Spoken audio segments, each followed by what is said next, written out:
காமராஜர்னு ஒருத்தர் இருந்தார் தெரியுமா? அகில இந்திய காங்கிரஸ் கட்சிக்கு தலைவர், 2 முறை முதலமைச்சர்.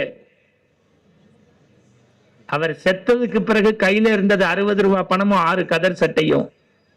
அவர் வாழ்க்கையில் நடந்த ஒத்த விஷயம் சொல்றேன்.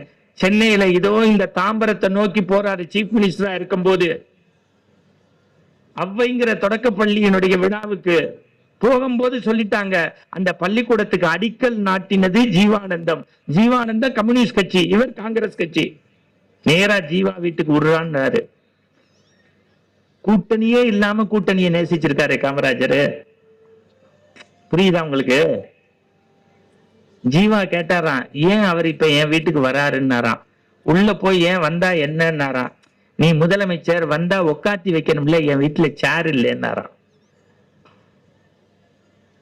அது இல்லைன்னு சொன்னது